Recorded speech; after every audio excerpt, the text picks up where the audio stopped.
Com o exercício 12, damos início a um novo nível no nosso manual passo a passo. Este nível, denominado nível básico, vai centrar-se na realização de pórticos bidimensionais, onde iremos estudar vários casos de carga, várias geometrias e analisar o comportamento da estrutura com as funções gráficas do programa trical, quer ao nível dos deslocamentos, quer ao nível dos esforços, e também obter informação numérica sobre esse mesmo comportamento da estrutura. Em alguns casos, iremos também analisar as armaduras resultantes e peritar, inclusive, algumas dessas armaduras. O nosso primeiro exercício, o nosso primeiro exemplo, o exemplo 12, vai constituir, então, uma novidade no lançamento de estruturas, uma vez que vamos lançar uma estrutura que vai ter vários pisos, vários vãos e vai ter inclusive zonas inclinadas e também barras em console.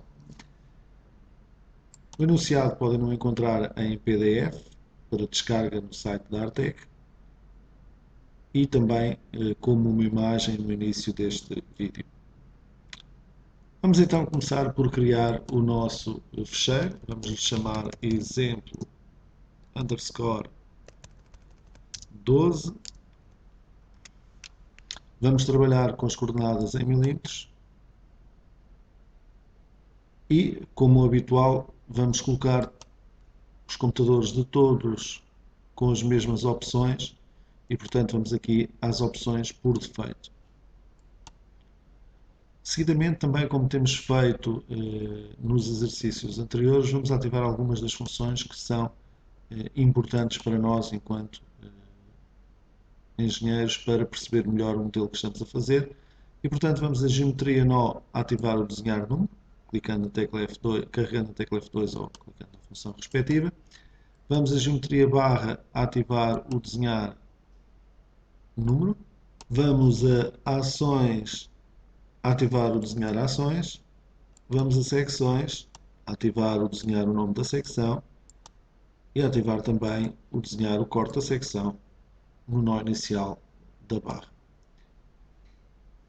Definidas então estas opções de visualização, vamos começar por gerar o nosso pórtico utilizando a função de geometria rede. Em geometria rede vamos então indicar que temos um vão de 6 metros, um vão de 3,5 metros, um vão central de 4 metros e depois a estrutura acaba por ser simétrica, tendo então outro vão de 3,5 metros e 6 metros. Em altura vamos ter 3 alturas aqui definidas, mais uma zona elevada que não sobe na totalidade, portanto vamos começar por lançar só as 3 alturas iniciais. Essas alturas vão ter 3,5 metros, primeira altura, depois 3 metros e 3 metros. Vamos deixar os nós da cota zero encastrados e sem barras, portanto desativamos a opção com barras. Ao clicarmos em sim, vai-nos aparecer então aqui representado o pórtico que acabamos de introduzir em geometria rede. Vou utilizar aqui as funções de aumentar fonte para aumentar a numeração das barras e dos nós, a visibilidade da numeração das barras e dos nós, para que possamos ver melhor essa mesma numeração. Como podem constatar no enunciado, existem agora aqui consolas que têm que ser introduzidas, consolas nestes 2 pisos, e consolas essas têm 1,20 m de comprimento. Nós podemos utilizar a função geometria nó translação para gerar essas mesmas consolas.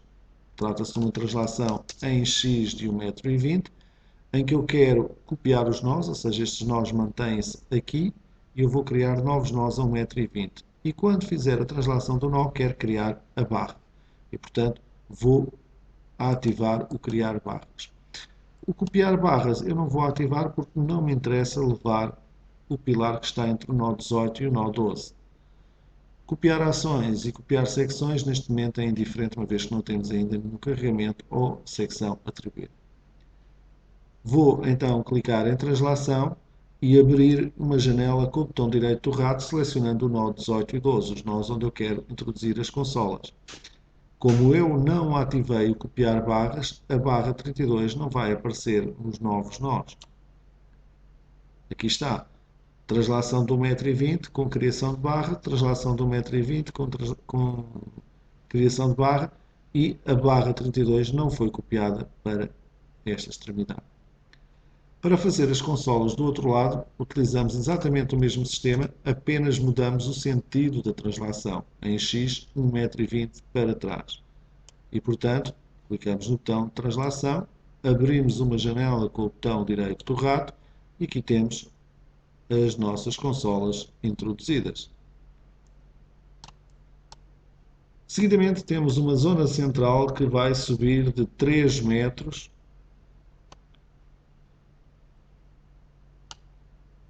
para estes nós que aqui estão, o nó 20, o nó 21, o nó 22 e o nó 23. O procedimento é semelhante ao que fizemos para as consolas. Vamos utilizar a função de geometria nó translação, que é uma função bastante versátil, coordenadas relativas, permite fazer muito a nível de geometria.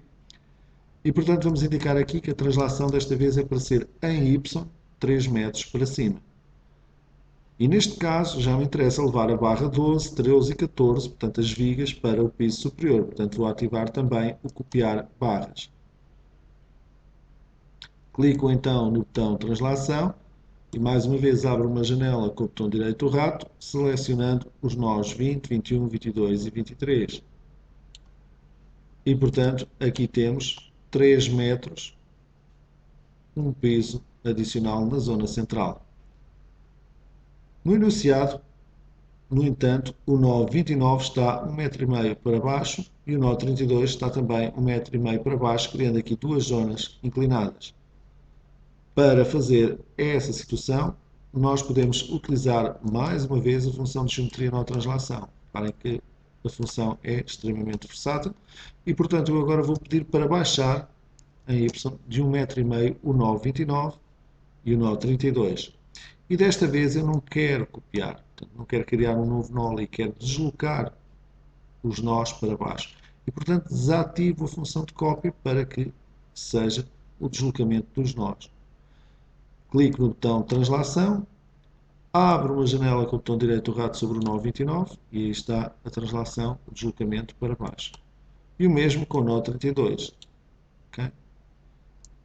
E, portanto, em termos de geometria, tenhamos então definido o nosso pórtico com 5 vãos, consolas de 1,20 m, um piso recuado com zonas inclinadas. O passo seguinte, então, é realizar o carregamento da estrutura.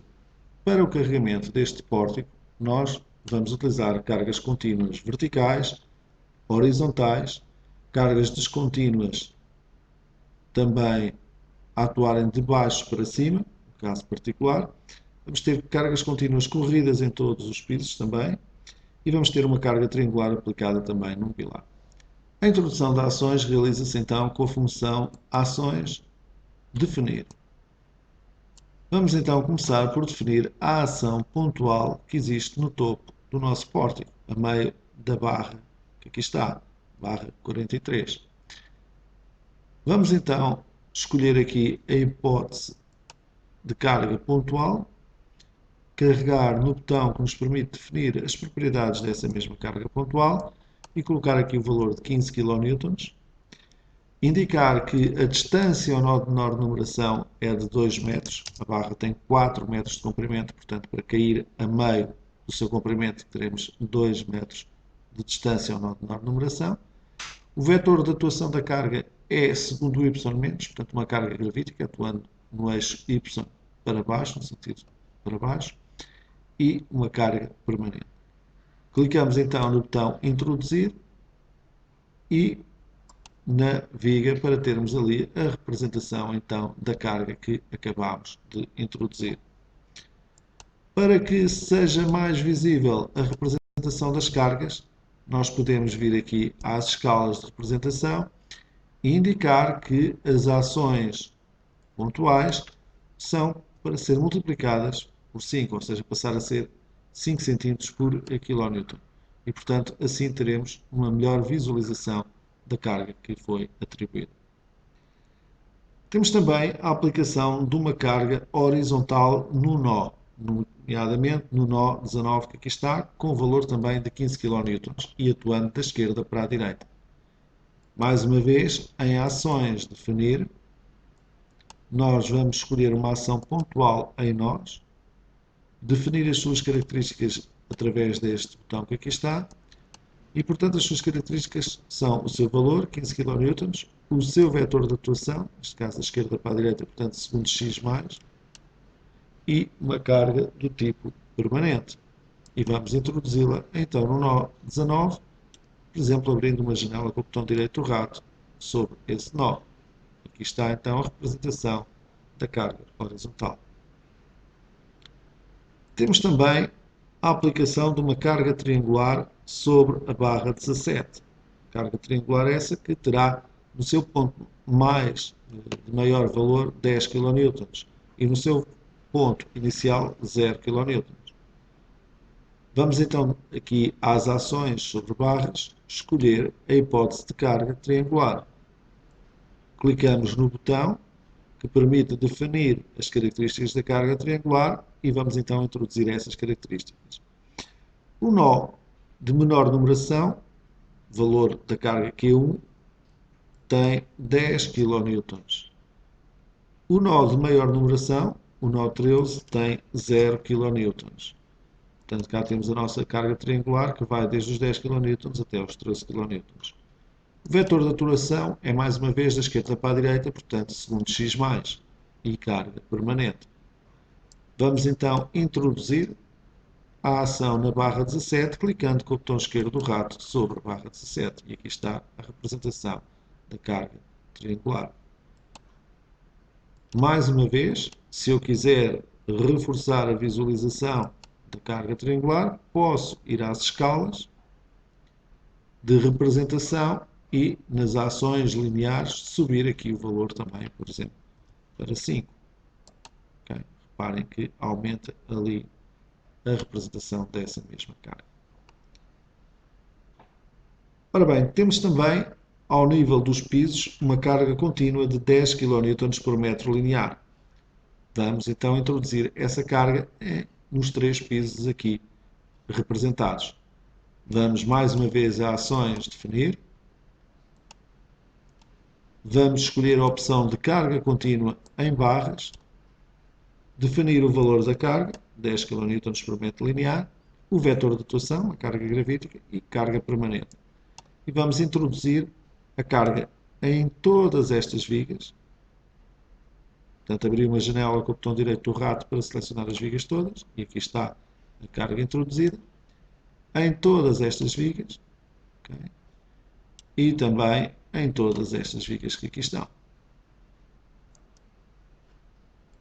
Finalmente, a última ação a introduzir e, se calhar, a ação mais estranha deste exercício, à qual daremos depois uma especial atenção.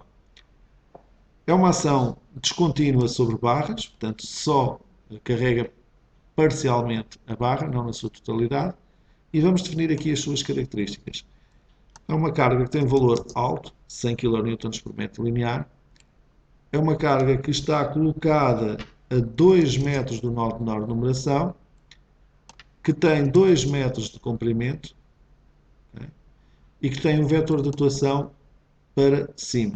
Okay? Portanto, segundo y mais, ou seja, uma carga que atua de baixo para cima. Daí ser, como eu referi, uma carga completamente diferente daquilo a que estamos habituados.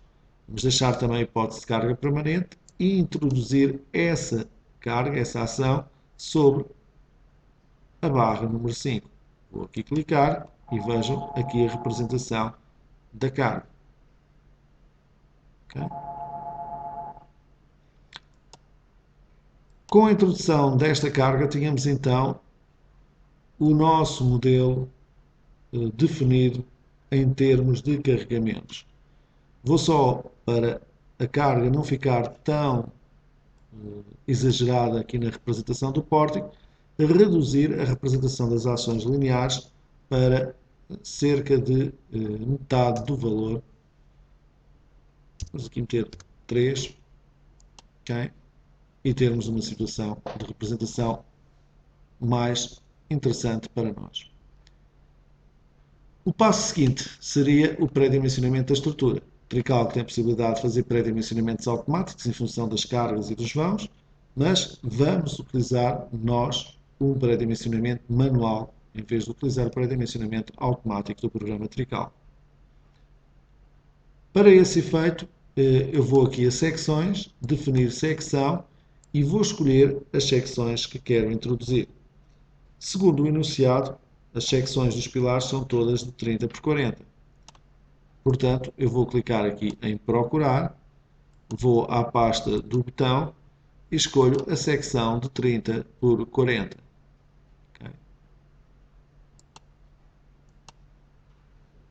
Clico em atribuir e agora há várias formas de introduzir a secção do pilar. Eu poderia abrir uma janela sobre cada um dos pilares para introduzir essa secção, ou poderia, no filtro de visualização, desativar a representação das vigas, ficariam só visíveis os pilares, então com uma única operação atribuir as secções aos pilares todos. Okay? Vou aqui ao filtro de visualização e repor a representação das vigas. Ainda no enunciado era-nos indicado também que as vigas iriam ter uma secção, no caso das consolas, de 25 por 25, no caso das vigas intermédias, 25 por 45. Então vamos aqui a secções, definir secção, e vamos começar por definir uma secção em betão de 25 por 45 para as nossas vigas. Faço atribuir e abro uma janela que envolva as vigas interiores, portanto deixo de fora as vigas das consolas e atribuo assim a secção de 25 por 45 a essas vigas interiores. Faço o mesmo nos outros pisos. E faço também aqui nestas três vigas clicando sobre elas. Finalmente sobravam as consolas e vamos colocá-las, as barras em consola, com uma secção de 25 por 25, clicando nas respectivas barras. Okay? Tínhamos assim o nosso pré-dimensionamento realizado. Poderíamos inclusive pedir a visualização renderizada da estrutura e nas opções de renderização podíamos pedir também para desenhar o modelo arame conjuntamente com o modelo renderizado. Aqui está. Ainda no enunciado eram incluídas aqui sapatas ao nível das fundações. Vamos então regressar ao menu de geometria, procurar o objeto ou elemento sapata e escolher a função que permite introduzir sapatas, neste caso sapatas isoladas. Depois posso, com o botão direito do rato, abrir uma janela envolvendo os nós da fundação e ele reconhece onde é que estão os apoios e coloca lá a representação, a simbologia das sapatas. Vou aproveitar também para fazer a definição do pórtico como pórtico contínuo para armaduras. A estrutura em si é aquilo que nós chamamos um pórtico, mas para Trecalc, um pórtico, a definição de pórtico serve também para que as vigas sejam armadas como contínuas em vez de serem armadas como barras isoladas. Vamos então à geometria, pórtico, automático, com quadrícula de alinhamentos, aceitar e ele vai procurar todos os alinhamentos que existam na estrutura e gerar o pórtico. Neste caso, só encontrou um alinhamento e, portanto, gerou só um pórtico, o pórtico AAA. Assim sendo, era possível eu agora clicar aqui duas vezes e estar a trabalhar no pórtico em vez de estar a trabalhar numa estrutura tridimensional. E, portanto, isso permitiria, como estou num plano, rebater o plano, colocá-lo em perspectiva, rebater, portanto, conforme me dei a mais jeito para trabalhar. Ora bem, neste momento, então, teríamos, em princípio, o nosso modelo estrutural concluído. Então, podemos fazer geometria renumerar, geometria reordenar e geometria verificar para ver se está tudo correto com o nosso modelo estrutural. E, neste caso, geometria correta. Estávamos, então, em condições de realizar o cálculo de esforços. Antes de o fazer, eu vou a ações, opções, confirmar que não tenho nem vento nem sismo ativado. Ok? E vou às opções de cálculo de esforços, verificar também que o cálculo de segunda ordem não está ativado. Ainda nas opções de cálculo, vamos também às opções de cálculo de fogo, desativar a comprovação ao fogo para a nossa estrutura. E nas opções de cálculo de fundações, vamos ativar, comprovar esperas de pilar, para que a altura da sapata tenha em atenção à altura das armaduras de espera dos pilares. Vou clicar em OK e vou agora pedir o cálculo automático da minha estrutura. O programa vai então calcular os esforços já concluídos, fazer o dimensionamento das armaduras do pórtico, também já terminado, cálculo das fundações e da tabela global de fabricação da armadura. Portanto, a fabricação ao nível de armaduras. Seguidamente vai dar um resumo dos erros que se encontraram, possivelmente erros ao nível de armaduras, mas para aquilo que é o objetivo do nosso exercício, o que nos interessa agora é conseguir então analisar os esforços, as deformadas desta estrutura, mostrar como é que se pode também graficamente obter valores de deslocamentos e de esforços neste pórtico. Ora, então vamos começar por analisar o comportamento da estrutura em termos de deslocamentos. Vou a resultados gráficos de deslocamentos e pedir os deslocamentos da estrutura para estados limites últimos. O programa vai me indicar que o deslocamento máximo que eu tenho é de 0,54 cm. Okay? E vou constatar nesta primeira fase que a deformada da estrutura não é assim muito visível porque a escala de representação dessa deformada está abaixo. Para ter uma melhor visualização do comportamento da estrutura, eu vou então desativar a renderização, deixar só o modelo arame, e vou às escalas pedir que a representação dos deslocamentos seja, por exemplo, 300 vezes superior à realidade. E, portanto, tenho a possibilidade agora de voltar aqui aos gráficos, opções, e pedir para ver os deslocamentos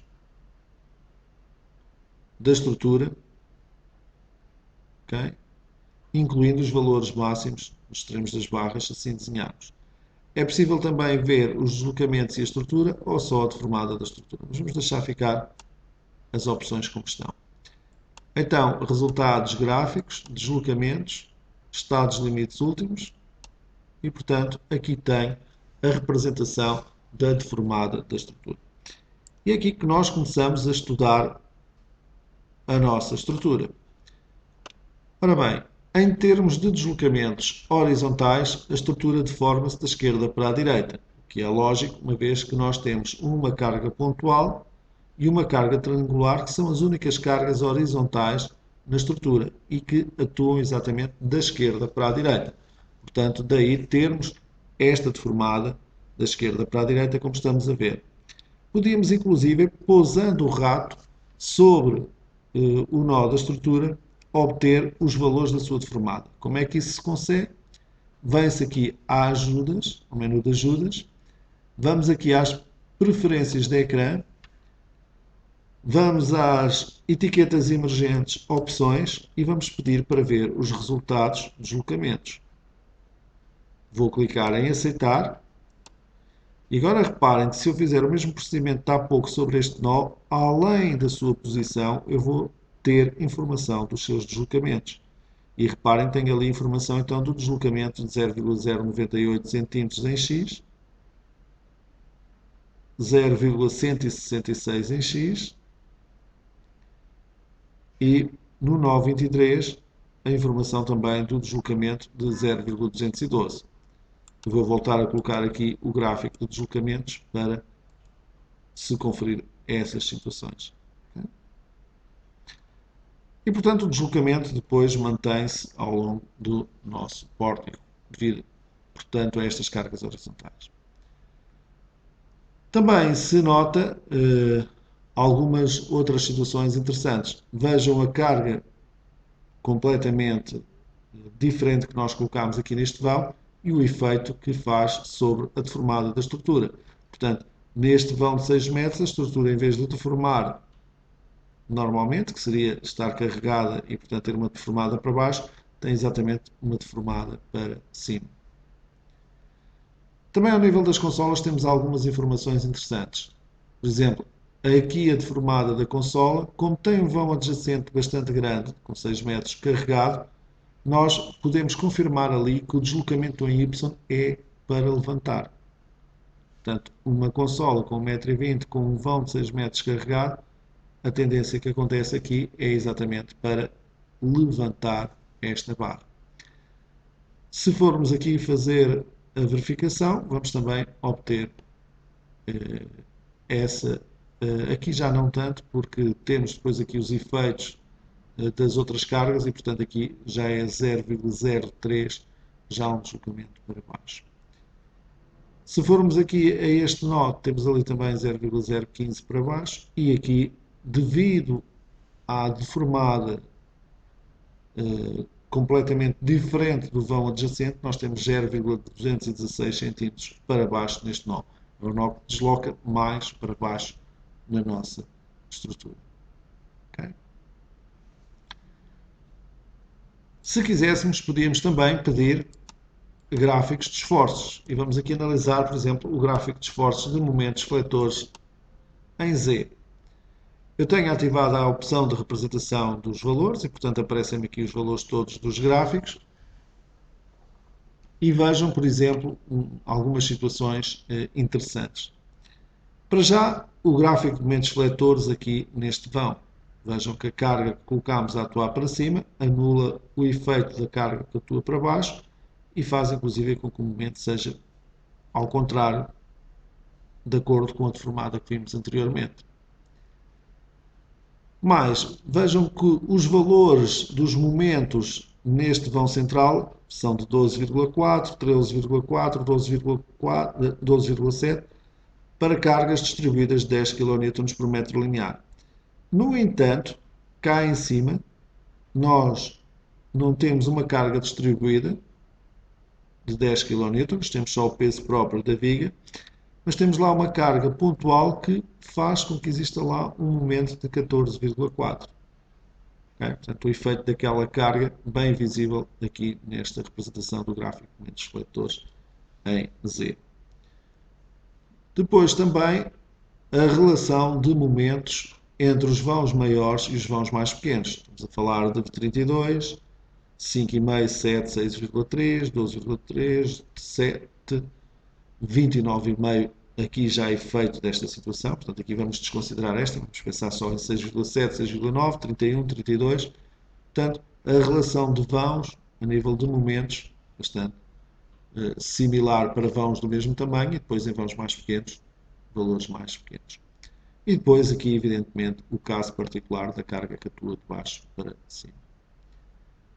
Outro gráfico interessante seria o gráfico de esforços axiais e, portanto, nós podemos aqui pedir o gráfico de esforços axiais.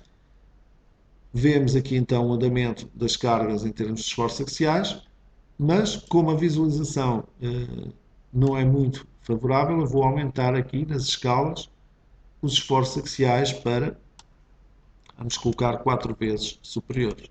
Okay? E agora temos a vermelho compressões na estrutura e a azul trações na estrutura. Reparem que temos ali uma tração ao nível daquela viga que ali está. Vou aqui colocar novamente o gráfico de deslocamentos. Okay? E, portanto,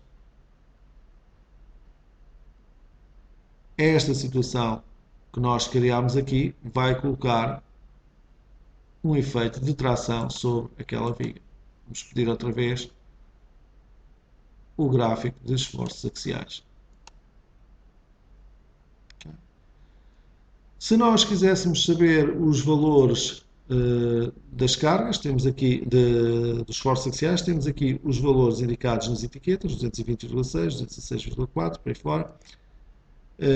Podemos saber também as reações, uma vez que temos aqui os valores nos nós de apoio, mas também podíamos utilizar o sistema de colocar o rato em cima da barra e obter aqui a informação, por exemplo, ali 45,5 kN de tração, vermos aqui e termos aqui 209,9 de compressão e, portanto, irmos navegando assim na nossa estrutura e obtendo os valores dos esforços axiais.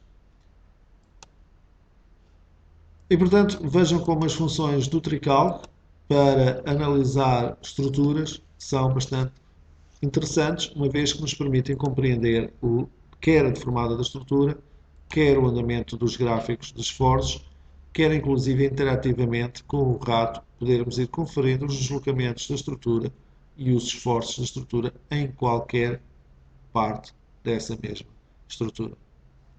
Fica aqui este exercício, um bom exercício para trabalharem o tricálculo e para trabalharem também a parte de analisar o comportamento das estruturas.